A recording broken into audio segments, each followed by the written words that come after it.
agora, já fazendo o nosso recolhimento, para entrarmos em contato com as palavras de Cristo, as ações dos seus discípulos e o exemplo e a vivência que tanto nos enriquece e que tanto faz um norte para nossas vidas. Nos conduza, Pai amado, nesse estudo, iluminai o nosso querido Emídio, que ele possa nos esclarecer e nos conduzir à luz desses momentos aí bíblicos.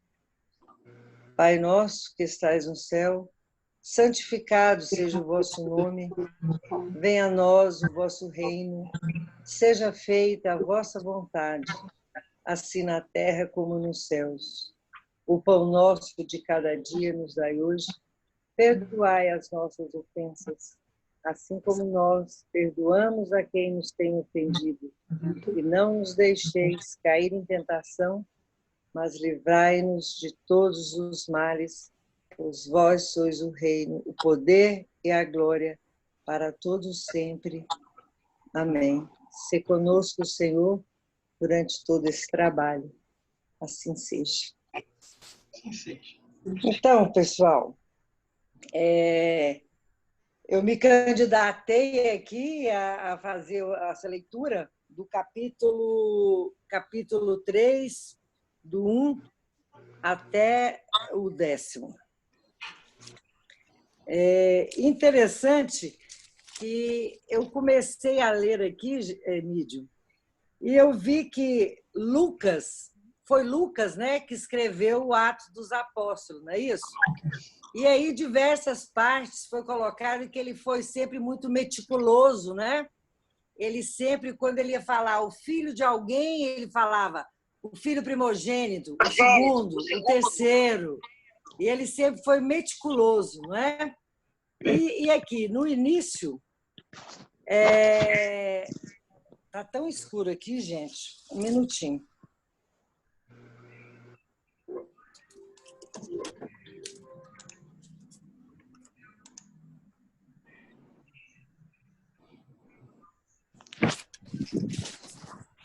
Adriana?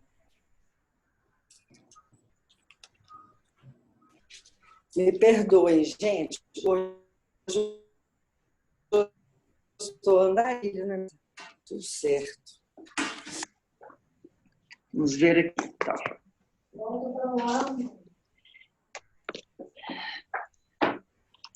Então, ele era muito detalhista, né? E o início fala aqui, no capítulo 3º. E Pedro e João subiam juntos ao templo a hora da oração, a nona. Aí eu fui olhar, fiquei pensando, a nona hora seria o quê? Às 9 horas da manhã, às 9 horas da noite. E aí eu achei muito interessante, né, Emídio? Que a época de Jesus, a contagem das horas era diferente de hoje, né? O dia judaico tinha apenas 4 horas e não 12. A primeira hora era das 6 horas às 9 horas da manhã. A terceira hora era das 9 às 12. A sexta hora era das 12 às 15. E a nona hora, que é que a gente está falando, era das 15 às 18 horas. Após as 18, o tempo ia ficar mais escuro, começava a noite e começava a falar, então, que seria a hora da vigília, que é o período já noturno, né? Eu achei bem interessante isso. Então, voltemos lá. Então, Pedro e João subiram juntos ao templo a oração, a nona hora, que subtende, então, ser das 15 às 18, por aí, né? Até às 18 horas. Depois você vai falar se é isso mesmo, Emílio. Perfeito. E era trazido um homem que desde o ventre de sua mãe era coxo, o qual todos os dias punham à porta do templo, uma porta chamada Formosa, para pedir esmola aos que entravam. O qual, vendo a Pedro e João, que iam entrando no templo, pediu que lhes dessem uma esmola. E Pedro, com João, fitando os olhos nele, disse: olha para nós. E olhou para eles, esperando receber deles alguma coisa. E disse Pedro: não tenho prata nem ouro, mas o que tenho, isso te dou. Em nome de Jesus Cristo, o Nazareno, levanta-te e anda. E tomando pela mão direita, o levantou. E logo aos seus pés e artérios se firmaram. E saltando ele, pôs-se em pé e andou. E entrou com eles no templo, andando e saltando e louvando a Deus. E todo o povo viu andar e louvar a Deus. E conheciam-no, pois era ele o que se assentava a pedir esmola à porta formosa do templo. E ficaram cheios de pasmo e assombro pelo que lhe acontecera. Então, o que eu achei interessante ressaltar, além dessa contagem da hora, que até então eu não sabia que essa hora era assim diferente, é que os apóstolos, eles não falaram, eu te curo, ele falou, olha para nós, como se a união dos dois fosse aquela força para fazer com que esse milagre pudesse ter o acontecimento. E eu achei isso de suma importância, porque a gente, quando reúne aqui para um estudo, ou para fazer vibrações amorosas, ou uma prece, que alguém está precisando de prece, a gente pede oração, aquilo se torna mais potente, justamente por não ser o eu, mas por ser o nós. E no caso aqui, então, de Pedro e João, eu senti um nós, quando ele fala pro coxo, olha para nós. Embora depois ele usou a palavra levanta, como um estivesse falando para ele, mas antes ele usou o nós. Eu achei isso bem interessante. E aí eu entrego para você, Emílio, para você nos elucidar. Obrigada. Muito bem. Realmente, Marilda, Lucas era detalhista. Bem, é provável que não só Pedro e João se dirigiam ao templo na hora nona, ou seja, em torno de 15 horas. A hora nona é a hora da oração, a hora em que as pessoas se reuniam no templo para orar. Então, provavelmente não estavam apenas os dois, mas outros também. Pedro sempre andava com João. Quando Maria Madalena deu a notícia da ressurreição, os apóstolos que foram ao túmulo foram Pedro e João. João na frente, era mais novo, e Pedro mais atrás. Dois foram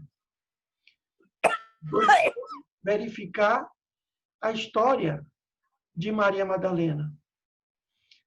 Portanto, parece que o vínculo entre Pedro e João era um vínculo muito forte, devido a esses detalhes de narrativas. Mas não somente Pedro e João, outros discípulos também iam ao templo diariamente no horário da oração. Então, nesse momento, esse trecho dessa cura começa com a oração. A oração é o princípio, é o início de tudo. O texto diz que existia ali um homem que pedia esmolas. Esse homem era um aleijado desde nascença. Provavelmente não era só esse homem. Deveriam existir outras pessoas na porta do templo pedindo esmola.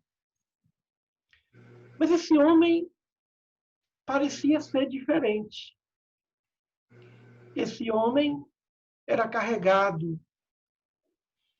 Esse homem tinha à sua disposição pessoas que o ajudavam a ir até a porta do templo para solicitar ajuda, esmola.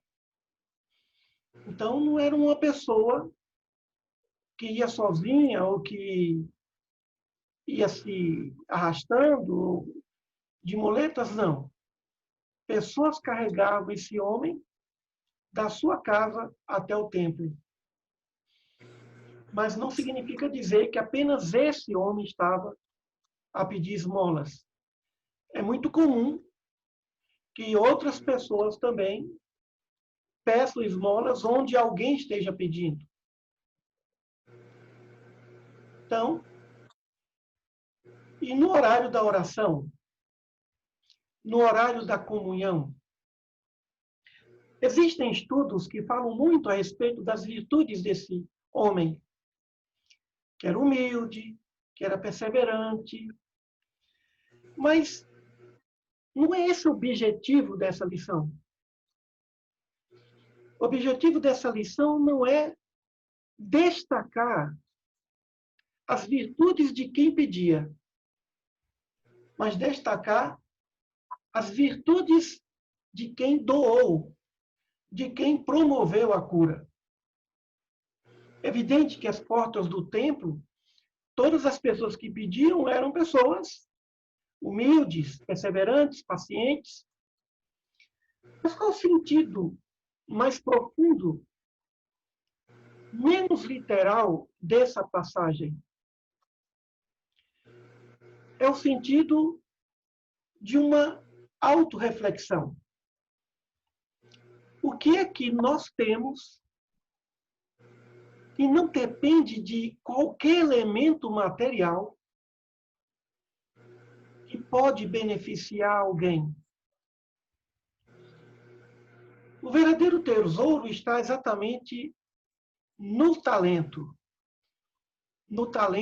natural. Ou seja, em algo que transcende a natureza material, em algo que diz respeito ao espiritual. Tanto que, como os discípulos estavam ali, dividindo seus bens, uns ajudando aos outros, o que Pedro disse? Olha para nós. Nós não temos bolsa, não carregamos bolsa. Não estamos carregando nada. Mas o que eu tenho, aí foi diferente. Ele não falou, mas o que nós temos. Olha para nós, mas o que eu tenho. Ele deu o que ele tinha. O que eu tenho, eu te dou. Não tinha ouro nem prata, ou seja, o elemento material foi excluído. Ele deu o que tinha nele, o que existia nele, o que transcendia qualquer tipo de condicionamento material. Muitas vezes nós queremos oferecer ao outro coisas materiais. Claro que a coisa material é um simbolismo e materializa sentimentos, preocupações. Mas se a coisa material for oferecida sem o elemento espiritual, ela se perde. Uma vez na Avenida Goiás, encontrei um homem, existia lá na Avenida Goiás até hoje, pessoas pedindo esmolas, mas tinha um que um dia ele me falou: tem gente que passa, joga o dinheiro, nem olha para a gente e passa.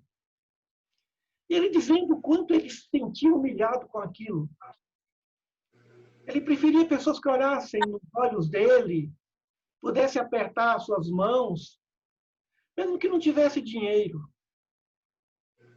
Então, ele gostava do que recebia, mas não gostava do desprezo da forma como era doada aquela esmola. Então, o que nós temos? Quais são as virtudes que nós temos? Por exemplo, nós temos o tempo. O tempo é um patrimônio, o tempo é um tesouro. O que de tempo nós dedicamos às pessoas? A gratidão é outro tesouro. Se nós fôssemos mais gratos, nós quase que não pediríamos nada para nós. Porque antes de pedir a Deus alguma coisa, nós agradeceríamos. Nós agradeceríamos. E depois de tanta gratidão, ficaríamos até envergonhados de pedir alguma coisa a Ele. O tempo, a gratidão. Jesus curou 10 leprosos. Somente 9, ou melhor, somente um veio agradecer, e os outros 9 saíram. Foram a Jerusalém, não voltaram para agradecer o seu benfeitor. E Jesus, diante do samaritano, do ex-leproso samaritano, pergunta: mas não foram 10? Cadê os outros 9? Claro que Jesus não fazia questão da gratidão, mas quis ressaltar que a gratidão é fundamental. E como eu já disse aqui, a gratidão é superior à justiça. No direito nós aprendemos isso. A gratidão supera a justiça. Tanto que um juiz não pode julgar um ente querido, porque ele não vai condenar um ente querido. Ele tem que ser afastado. No direito isso se chama suspeição. Juiz, promotor, ou seja, alguém que esteja ali fazendo parte do julgamento do processo. Então, existem elementos poderosos, fundamentais, que transcendem o imediatismo do fator material. Do fator material. E se nós olharmos bem para nós vamos verificar que nós não temos nada realmente. Nós não possuímos nada no que tange ao material. Tudo é empréstimo. Tudo é administração. Não somos donos de coisa alguma. E a prova disso é que quando o espírito sai do corpo, o seu desencarne, o que ele leva? Só o que ele tem de verdade. Só o que ele possui de verdade. Ele não leva de material absolutamente nada. Então, é um momento para que nós nos olhemos. No momento agora, por exemplo, da pandemia. Aquele depoimento, me parece que foi da filha do Santander. Meu pai sempre teve muito dinheiro para tudo. E ele faleceu por falta de oxigênio, de algo que existe de graça. Não se compra ar, não se compra oxigênio. Então, o que nós temos realmente?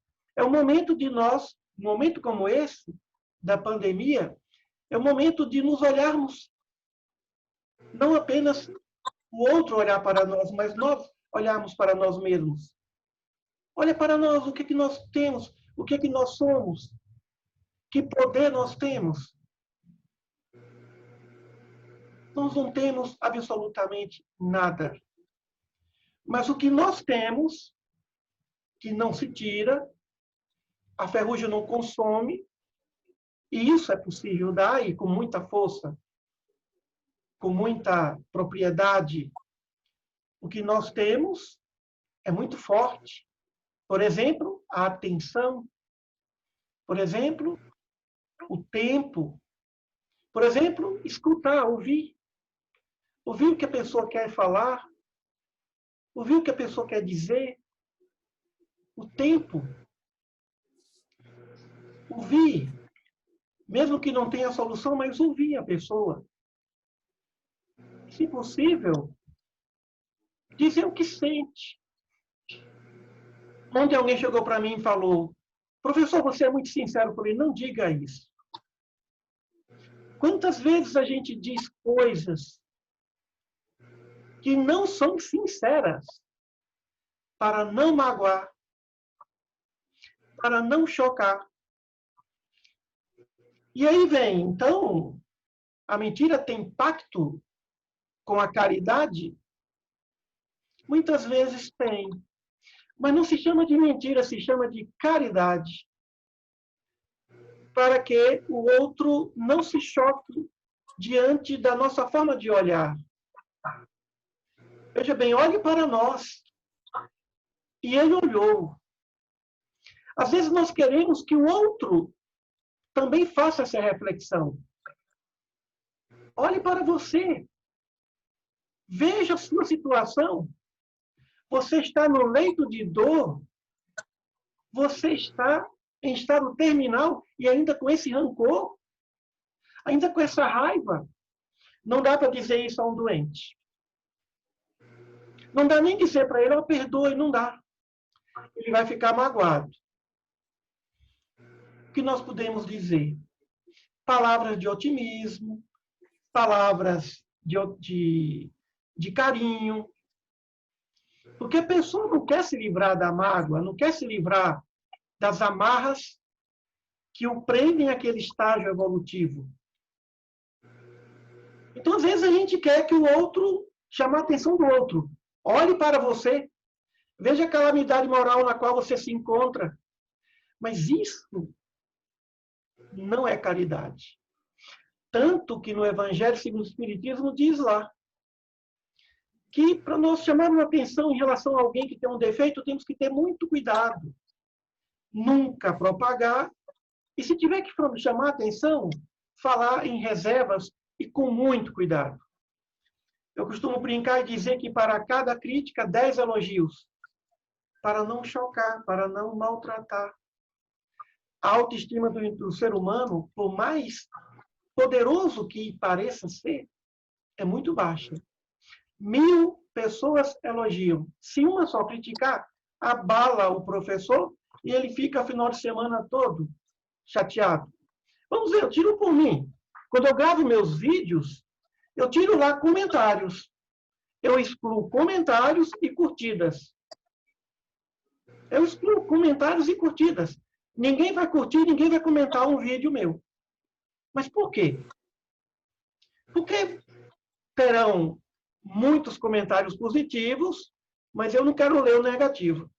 Terão muitas curtidas positivas ao professor, mas aquela curtida negativa vai me afetar, então eu tiro. Porque vai ter sempre a curtida negativa. Não há nenhum vídeo no YouTube de grande expressão que não tenha curtida dizendo não gostei. E aí você não pode se preocupar com isso. Porque não vai conseguir agradar. Quando eu vou pegar a avaliação dos alunos, claro que vai ter um lá que vai dizer que o professor não é pontual, sendo pontual. Que o professor não ministrou a matéria e ministrou a matéria. Na verdade, é o aluno que não está satisfeito com o curso. Mas quando o professor pega uma informação dessa, aula com 70 alunos, um diz, é péssimo. E o professor fica abatido. Eu, geralmente, quando eu pego essas avaliações, eu não leio. Eu rasgo, jogo no lixo. Saio dali, sempre com a ilusão de achar que todos gostaram, que todos aprovaram o professor. Antes eu fazia isso, lia. E ficava chocado, ficava triste, mas isso não é possível. Depois a gente entende que nem Deus é unânime. Nem Deus tem aprovação de 100%. E não dá para querer ser melhor que Deus, nem igual. Então, às vezes fica difícil dizer para o outro o que é que o outro tem. O professor não pode dizer tudo o que ele pensa do aluno relapso, rebelde. Nós não podemos dizer tudo ao irmão, ao familiar, e dizer se enxergue. Eu me lembro que uma vez um amigo meu, que não era muito bonito, estava gostando de uma moça que era muito bonita. Eu nunca disse para ele, rapaz, você se enxergue, você não vai dar conta de namorar essa menina. Mas eu nunca disse isso para ele. Eu ficava só consolando, é isso mesmo. E ainda dizia, vamos orar para ver se ele se enxerga, né? Para ver se ele percebe que ali para conquistar aquela garota muito bonita, estava mais do que o que ele tinha. Como se tratava de adolescente, se olhava muito o aspecto físico. Mas se ele tivesse conteúdo, se fosse uma pessoa mais atuante, independentemente do aspecto físico, quem sabe, até King Kong se fez apaixonar pelaquela mulher, né? Na história. A moça ficou triste com a morte do King Kong, porque viu em King Kong virtudes, qualidades, o amor. Então, ao invés de querer que o outro se enxergue, a gente tem que se enxergar. Olha para mim. Quer ver outra coisa? A idade. As pessoas não aceitam a idade. E é muita plástica. E aí estica tudo. E depois adoece, e depois cai no ridículo, porque não aceita as idades, não se olha. Olha, tem que aceitar, olha. Uma amiga minha uma vez completou 40 anos, já era vovó, e falou, Emílio, eu já vou ser vovó, mas você sabe que eu tenho 18. Eu falei, eu sei, mas disfarça. Disfarça. Depois de certa idade, você tem que disfarçar. Você já é vovó. Você tem que saber se olhar, observar quem está à sua volta, o contexto, a realidade e a história. E a história. Nós assistimos nos jornais, muita gente dizendo, nossa, mas que vergonha, o Brasil, diante do cenário internacional, o enfrentamento em relação à pandemia. Mas vamos nos enxergar. Nós só temos 2 séculos de história. A civilização, o processo de cultura, de educação, começou aqui com a vinda da família real. O Brasil é um país culturalmente jovem. Tem força, tem riqueza, mas não tem experiência, não tem amadurecimento. Então, a gente tem que se enxergar, aceitar. Olha, eu estou aqui nesse ambiente que ainda é primitivo em algumas coisas, tem muitas virtudes, maravilhoso o Brasil, mas é isso mesmo. É um país jovem, não tem a cultura milenar de 2, 3 mil anos, 4 mil anos. E é assim mesmo. Então, esse olha para nós é um momento de reflexão. E quando nós nos enxergamos tais quais somos, nós ficamos transparentes e aí começa o processo da verdadeira oração. E aí, Pedro e João, Pedro diz, mas o que eu tenho eu te dou. O que que eu tenho? Eu tenho vontade de lhe fazer feliz. Chegou a sua hora de fechar o ciclo da provação, aleijado desde nascença. Chegou o momento agora de você ter uma outra vida. E eu estou aqui como um canal. E tomou pela mão direita e ergueu o homem. A gente pode avançar e dizer que o lado direito do ser humano significa a razão. Tudo que está ligado ao lado esquerdo significa a emoção. Quando alguém tem algum problema do lado direito do corpo, significa necessita de mudança de forma de pensar. Quando alguma coisa do lado esquerdo acontece, torce o pé, quebra uma mão, alguma coisa assim, necessita de mudança do modo de sentir. Para o indivíduo se erguer na caminhada evolutiva, saindo das paralisias, saindo das limitações de muitos séculos, ele precisa da razão, da mão direita. A mão direita simboliza a razão, conhecimento, que liberta, que tira o indivíduo daquele ostracismo, daquela penumbra, daquela paralisia, daquela inércia. Com a mão direita, a mão da razão, levantou. E depois, o homem, no mesmo instante, ele se firmou e, de um salto, pôs-se de pé e começou a andar. E entrou com eles no templo, andando, saltando e louvando a Deus, ou seja, ali estava feliz. Não foi apenas uma cura de corpo, se tratou também de uma cura da alma. Ele sentiu a leveza do espírito. Eu cumpri o meu processo, eu cumpri a minha provação. Eu tive esse merecimento. Agora, a pergunta é, será que foi a primeira vez que Pedro e João viram aquele homem? É evidente que não. Aquele homem estava ali, diariamente. Quantas vezes Pedro e João passou por aquele homem ali, ele pedindo esmola? Provavelmente, em alguns momentos, ele até deu esmola. Mas a história quer registrar aquele momento do encerramento de um ciclo de expiação, de provação. E aquele homem estava ali há muitos anos, e se Pedro e João e os discípulos iam todos os dias, é evidente que aquele homem era familiar. É evidente que não se tratava de uma primeira vez.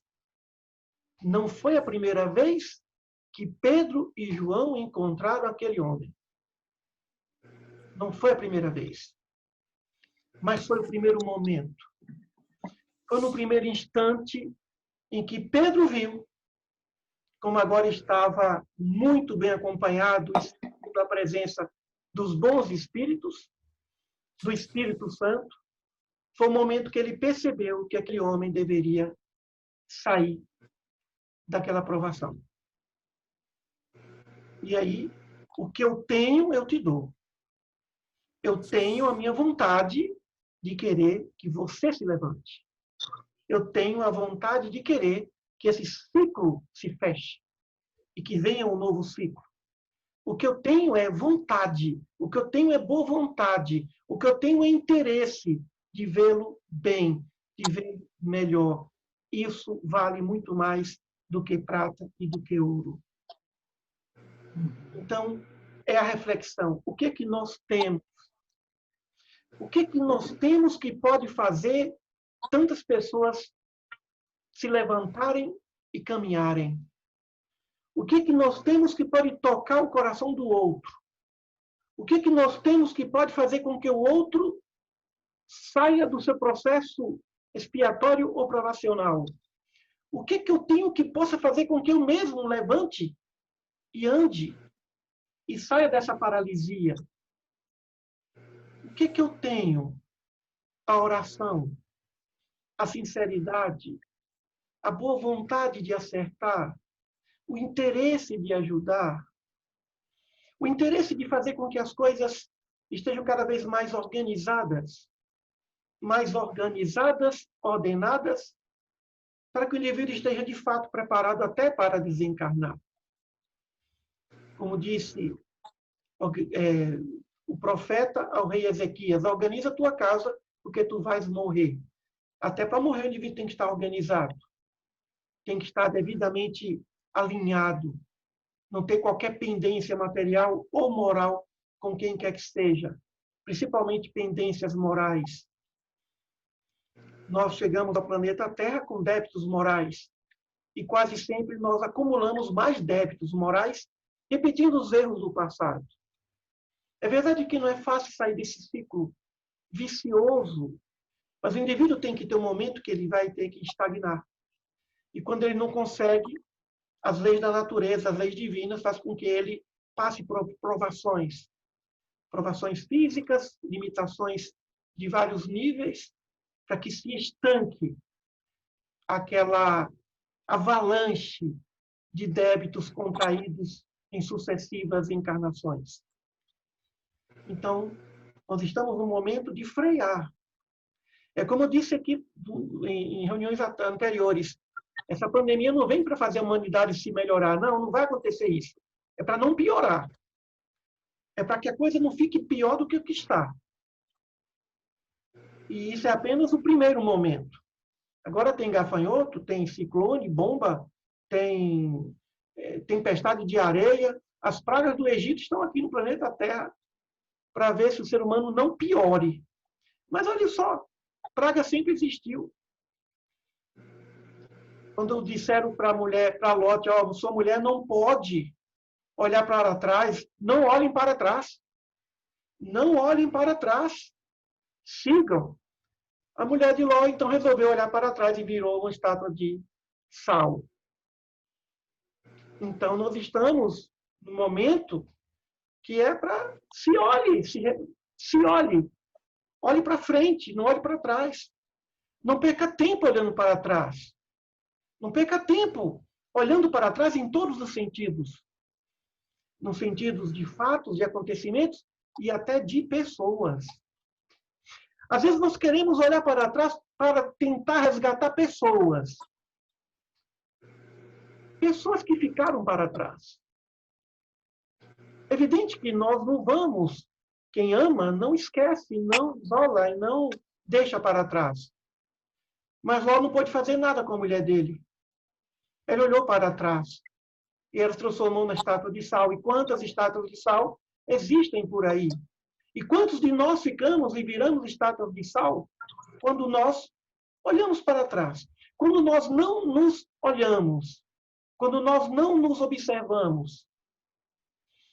Eu conheço pessoas que trazem seus problemas a vida inteira e sempre com o mesmo problema, e aí nós falamos, você não quer se livrar do problema, você depende desse problema até para viver. Sabe aquela pessoa que usa o óleo para viver, sem o óleo não consegue viver? É você. Aí a pessoa se espanta. Um momento que eu chamo a pessoa para se olhe, se repare. E o homem foi, um detalhe, acompanhando os apóstolos. Um detalhe que ele foi curado e não foi para casa para comemorar com a família. Ele não voltou para casa. Não foi comemorar com os amigos. Ele entrou junto a Pedro e João e os outros apóstolos ao templo. Para quê? Para orar. Comportamento que identifica o verdadeiro estado daquele homem. Porque o primeiro impulso de uma cura como aquela é de ir até a sua família, até a sua casa. Mas ele não fez isso. Ele se pôs de pé e acompanhou aqueles homens. Foi orar com aqueles homens. Foi dar o testemunho. E por causa disso, a gente vai ver lá na frente, Pedro e João foram presos. E houve um desenrolar em relação a isso.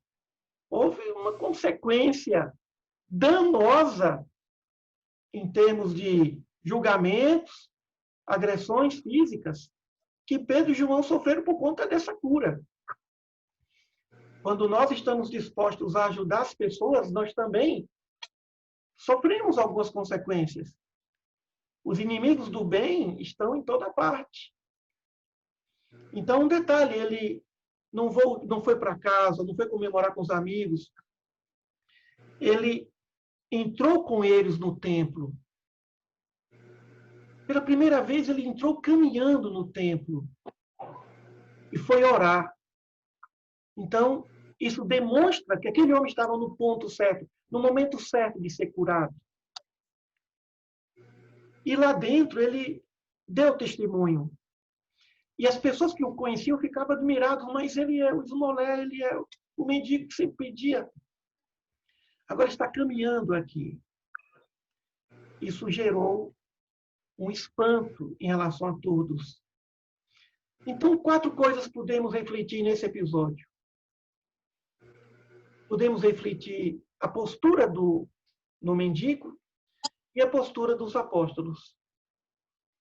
E depois a conduta de cada um. Ou seja, um mendigo que era querido, que era carregado, que não estava ali, que não pediu para ser curado. Ele não pediu para ser curado. Ele não pediu, ele queria dinheiro, ele queria sobrevivência. Ele queria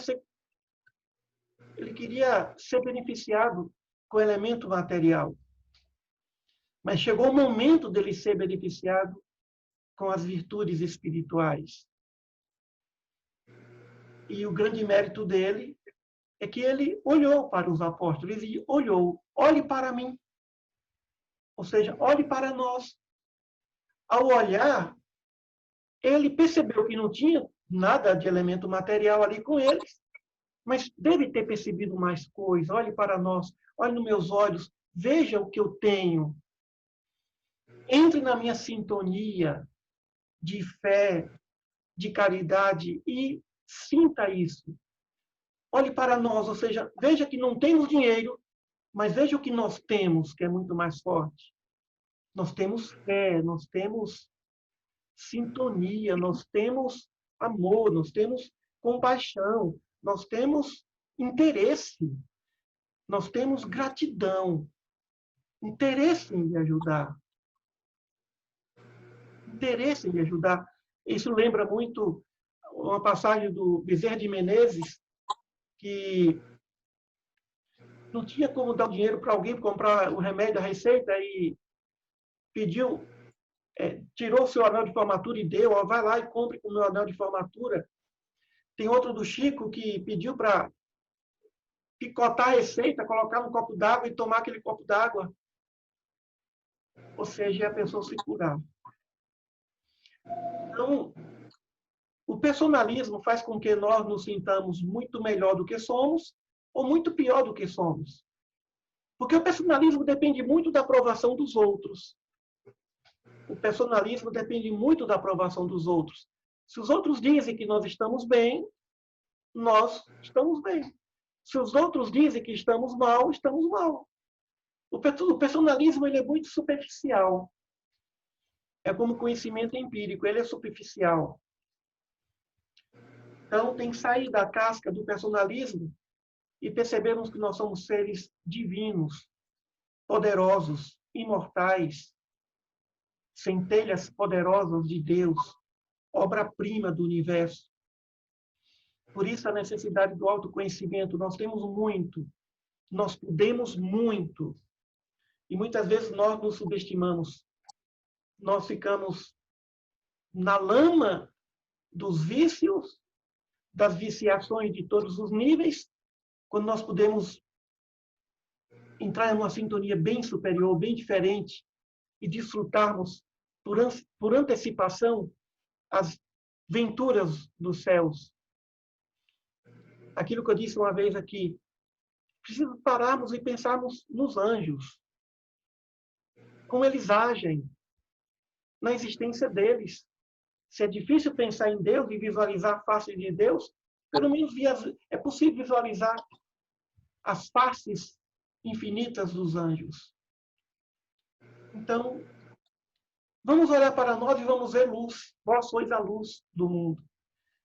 E vamos dar o melhor que pudermos. Ao chegarmos no final de etapa encarnatória, não pensemos assim. Eu dei tudo que tinha com o talento que eu tenho, porque a resposta vai ser não. Eu dei tudo que tinha com o talento que eu tenho, as oportunidades que eu tive. Muitas vezes a resposta vai ser sim. Às vezes nós não fazemos mais porque não há circunstância. Pedro curou, mas será que ele curou todos os mendigos do templo que rodeavam o templo? Não. Porque nem todos estavam em condições de serem curados. E quando isso não acontecer, não vamos nos culpar. Orientamos os nossos filhos. Se eles seguirem, tudo bem, se não seguirem também. O problema não é nosso. Aliás, é na consciência que está escrita a lei de Deus. Independentemente de exemplo de pai e mãe, a consciência diz para o indivíduo o que é certo e o que é errado. Claro que o exemplo do pai e da mãe influenciam muito, mas não é o fundamental. Se não formos buscar exemplos, nós já nos decepcionamos com todos os seres humanos que nos cercam. Principalmente pai e mãe. Quer ver? O pai, como já falamos aqui antes, e a mãe prometem alguma coisa. Basta não cumprir a promessa à criança que surge a primeira ou as primeiras decepções daquela criança. Promessas não cumpridas. Promessas não cumpridas. Então, é o momento de nós percebermos o que é que eu tenho, E como que eu tenho, como eu posso dar mais? Como eu posso oferecer mais para levantar os desvalidos do caminho? E a nós mesmos. Os principais aleijados somos nós. O que nós temos é o suficiente para nós sairmos da mendicância. Da mendicância, por exemplo, afetiva. Gente que vive de migalhas afetivas. Migalhas afetivas. Devido às carências, migalha da atenção. Quando, na verdade, é pura falta de sintonia com Deus. Só Ele pode preencher esse vazio. Só Ele pode e deve nos conhecer. A forma como Deus olha para nós. E a forma como nós queremos e como Ele quer que nós o olhemos. Como nós olhamos para Deus. Qual é o nosso olhar para Deus? Como tem sido o nosso olhar para Ele? Nessa potência. Outro dia eu vi na internet o estudo de uma estrela que já se apagou, uma estrela de primeira grandeza, que chegou ao seu fim. Foi absorvida por um buraco negro. Eu falei, meu Deus, quantos acontecimentos, estrelas que se formam, estrelas que fecham seus ciclos no universo inteiro, são bilhões delas. Que ser é esse que cria bilhões de galáxias, bilhões de mundos? É aí que nós chegamos à conclusão que nós somos vírus pensantes. Vírus, bactérias pensantes diante dessa potência. Talvez precisemos de mais telescópios para ver mais essa grandeza. O mundo do macro nos impressiona mais do que o mundo do microscópio, né? Pegar o mundo do micro também é assombroso.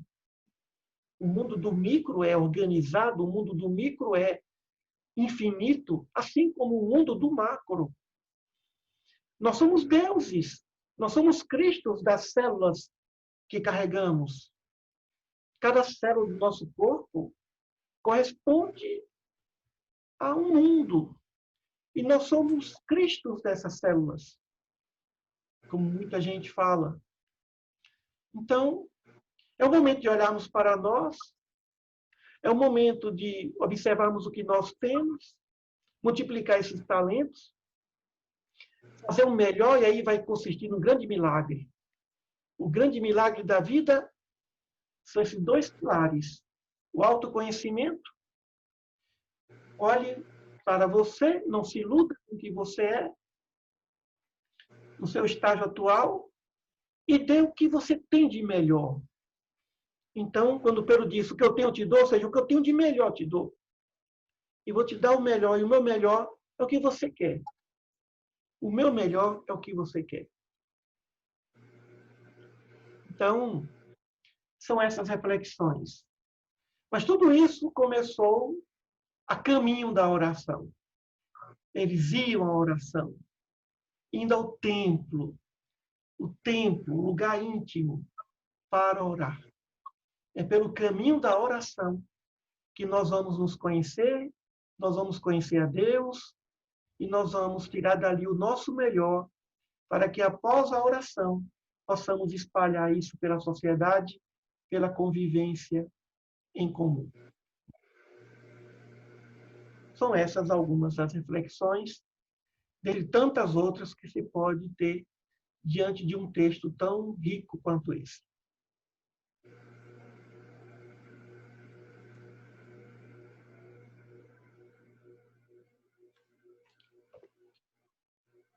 Microfone.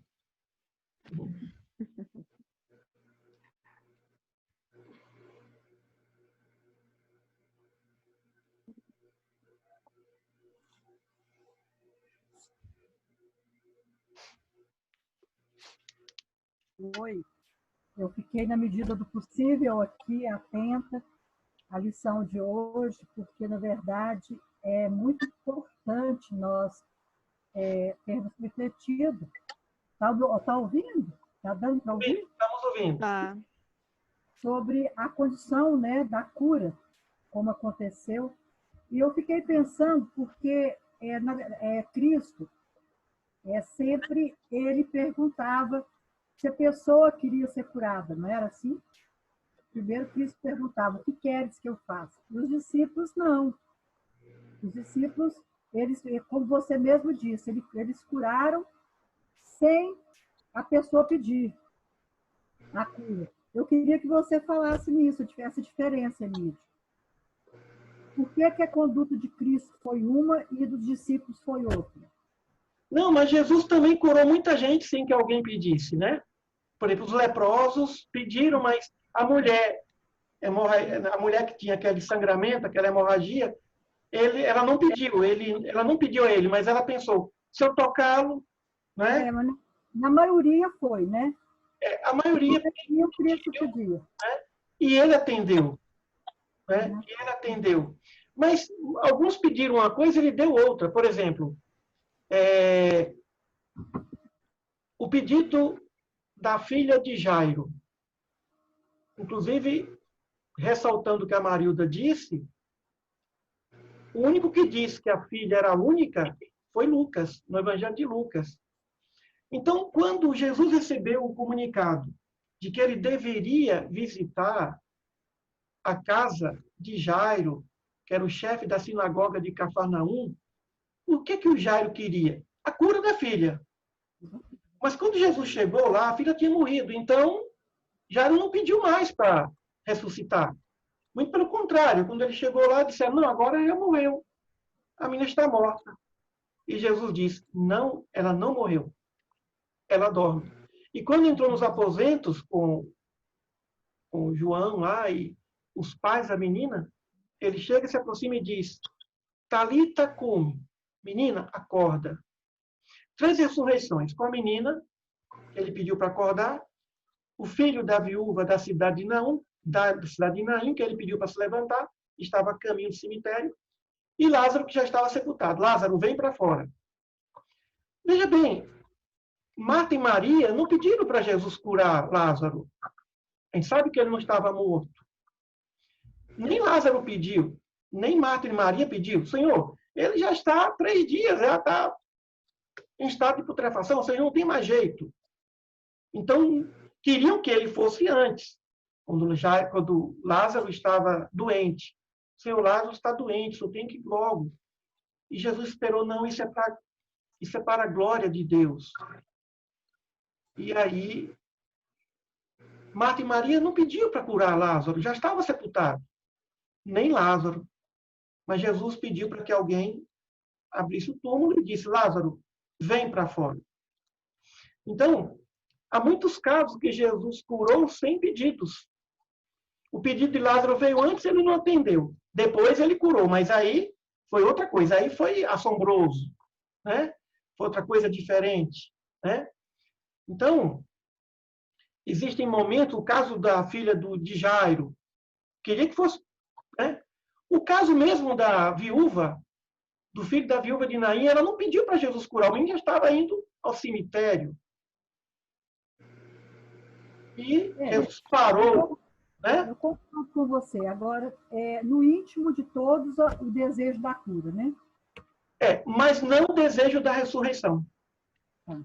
Né? Por exemplo, no caso de Lázaro, das 3 ressurreições que ele curou, né? No caso da filha de Jairo e no caso do filho da viúva da cidade de Naim. Ele parou o féretro, ele parou o cortejo e disse, rapaz, levanta. E o rapaz levantou. Existem N momentos que ele cura sem pedido. Impressionante. Que ele vai ali. Agora, no caso da sogra de Pedro, não. Pedro pediu, Senhor, cura minha sogra aqui, porque senão a coisa vai ficar feia, né? Aí ele curou a sogra. Para curar a sogra tem que ser na base de pedido mesmo, né? Brincadeirinha.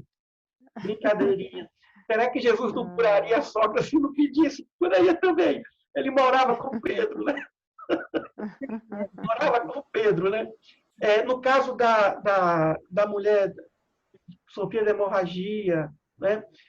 Outra coisa, em Atos dos Apóstolos, tem um momento que as pessoas ficavam, como aconteceu com Jesus, em posição, esperando que Pedro passasse. E diziam assim: se a sombra dele passar sobre mim, eu me curo. E muita gente pensava assim também de Jesus: se pelo menos eu vou ficar aqui no lugar onde a sombra dele. Quando falo de sombra, eu me lembro daquele obelisco que tem na Praça do Vaticano. Dizem que aquele obelisco veio do Egito e que fez sombra diante do testemunho de Pedro. Foi a sombra daquele obelisco que Pedro teria morrido, que Pedro teria sido martirizado. E por isso trouxeram aquele obelisco e sentaram lá na Praça de São Pedro. Né? A sombra de Jesus, a sombra de Pedro, a sombra de Paulo. Paulo mesmo curou sem que alguém pudesse ter pedido. Agora, o que é interessante é que quando pediu uma coisa a Jesus, ele nunca dizia não. Ele não dizia não. É uma reflexão bonita dessa noite. Eu vou muito sobre ela durante essa semana, porque é interessante você saber que a pessoa não precisa estar suplicando ao mestre para que a dádiva da cura venha, né? Venha mais de todas as outras razões que você bem enumerou aí, entre elas o merecimento e o momento também de receber, né? Mas todos eles pediram, mas pediram uma coisa antes. Por exemplo, Marta e Maria pediram a Jesus para ir visitar Lázaro, que estava doente, à morte. Pediram. Todos pediram. Só quem não pediu, no caso da ressurreição, foi a viúva, né? A viúva que estava levando o rapaz ao cemitério. Ela não pediu nada. Mas tem um detalhe aí também, nessa passagem, que já havia me chamado a atenção há um tempo atrás, é a questão da cura tardia. Né? Ele faz questão de colocar que é à tarde, que esse mendigo já estava ali há um tempo. Então, traz para nós aquela ideia de não desistir. Mesmo que o tempo passe e a pessoa pensa, não, isso nunca vai acontecer, eu nunca vou conseguir realizar isso, nunca vou alcançar esse sonho, ou nunca vou alcançar essa cura, de persistência, de não desistir, né? Que pode ser que da metade da vida para frente, ou quando, depois de muito tempo, não desista, persista. Então, essa lição, para mim, há um tempo ela já tinha trazido essa ideia de acreditar mesmo tardiamente. Esse caso da persistência cai muito naquele aleijado da piscina. Ele não conseguia chegar na frente. Os outros chegavam na frente e se curavam. Então ele ficava assim, ele nunca tinha habilidade para chegar primeiro que os outros. Aí se encaixa nisso. Mas no caso desse exemplo aí, o rapaz não estava ali à porta do templo para pedir cura. Ele estava ali para pedir dinheiro, ouro ou prata. Né? Ele estava ali para pedir dinheiro. Só que Pedro percebeu espiritualmente que chegou o momento de fechar o ciclo dele. Chegou o momento de não mais ficar naquela provação. O fato é que, independentemente de pedirmos ou não, o nosso melhor pedido vai ser sempre as nossas condutas que vão nos levar a um merecimento. Quando nós merecemos, existe uma coisa que se chama necessidade, outra coisa que se chama merecimento. Veja bem, o povo de qualquer lugar do mundo não tem o governo que merece. Tem um governo que necessita. Há uma diferença de merecimento e necessidade. Aquele homem achava que ele merecia só ouro e prata. Chegou um momento que ele passou a merecer mais do que ouro e prata. Passou a merecer a saúde, experimentar algo que ele nunca experimentou na vida, caminhar. E é impressionante como a providência divina ela é sábia.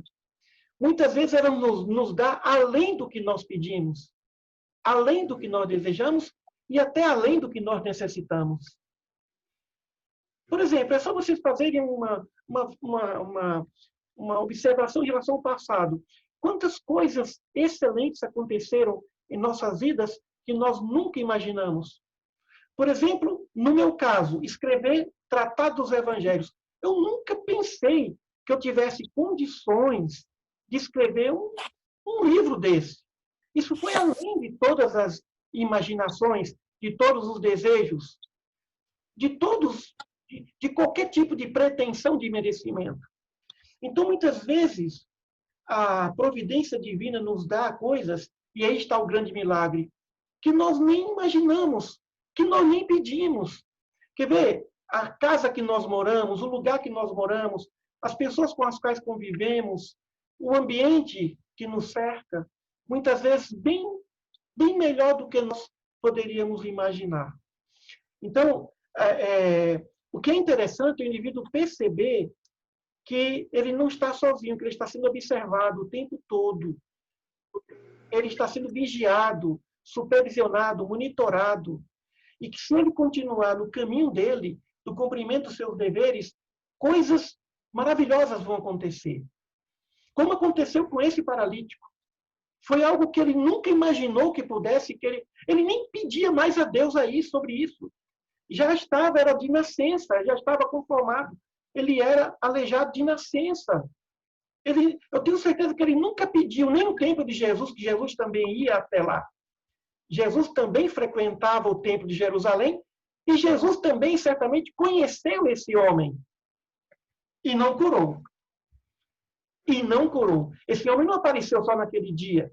Esse homem era um frequentador do portal da Formosa, ou seja, do portal do Templo Formosa.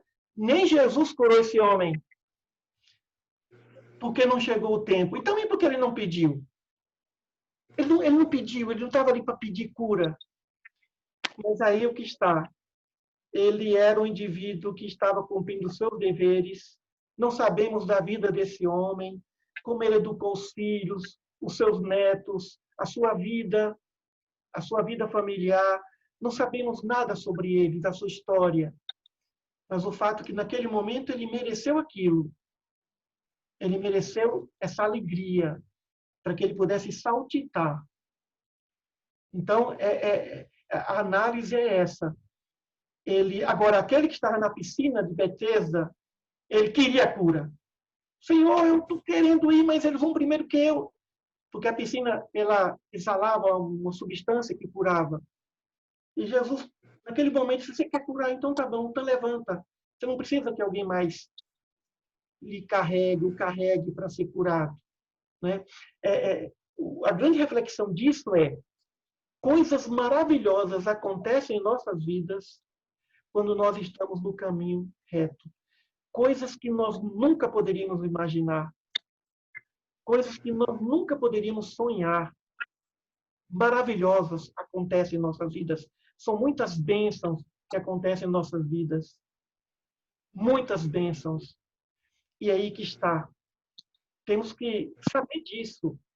Tem coisa que a gente nem pede mais. Eu não vou pedir, eu acho que eu não mereço mesmo. Eu acho que eu não tenho necessidade, eu nem vou pedir.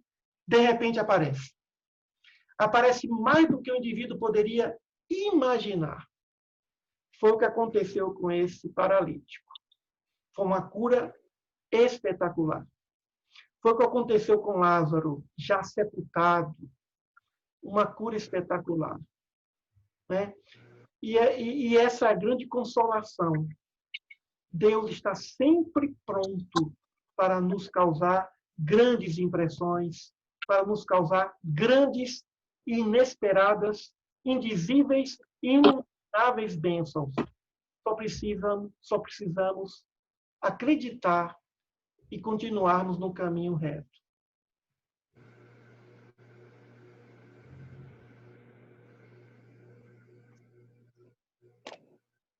Está sem microfone. Eu não te ouço, Aldete. Eu sempre esqueço. Eu quero agradecer ao Emílio mais uma vez por estar conosco aos domingos, né? Nesse estudo dos Atos dos Apóstolos, e no próximo domingo nós precisaremos de mais uma pessoa para estar, né, comentando o próximo versículo. Qual que é, Emílio?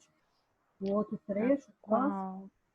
Agora é o seguinte, que fala do discurso de Pedro, né? O discurso de Pedro.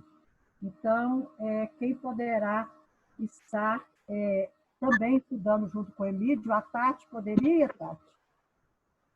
Então, ótimo.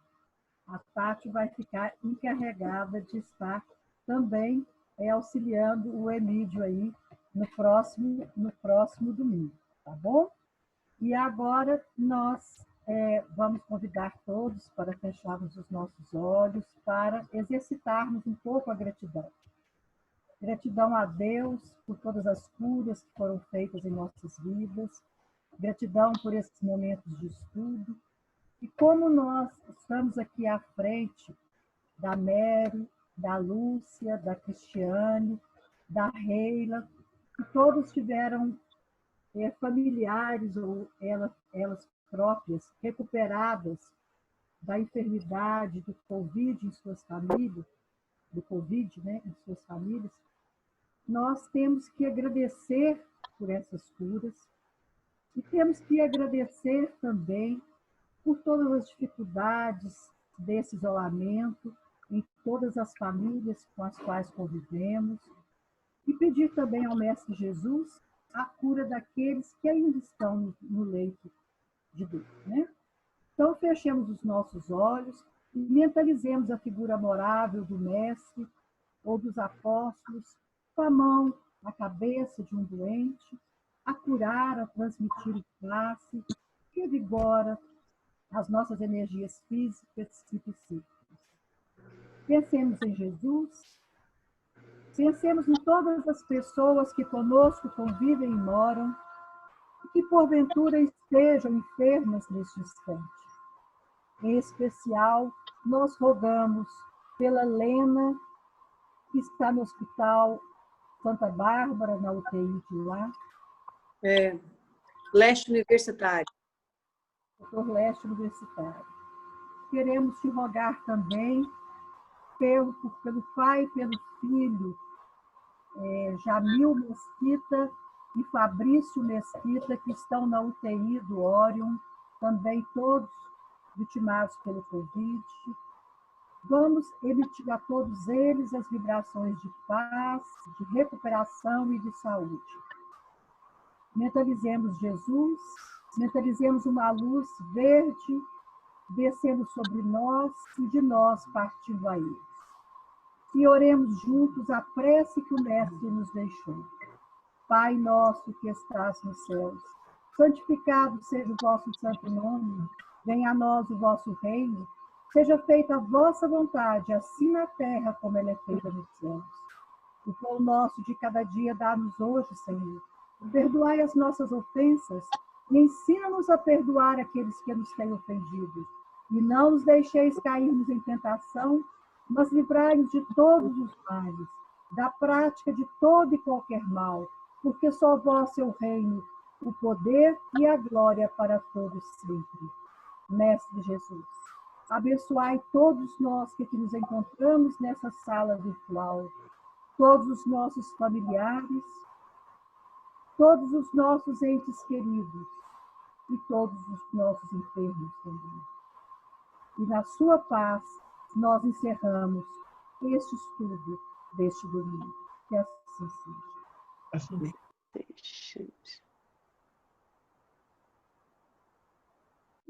Muito bom. Beijo.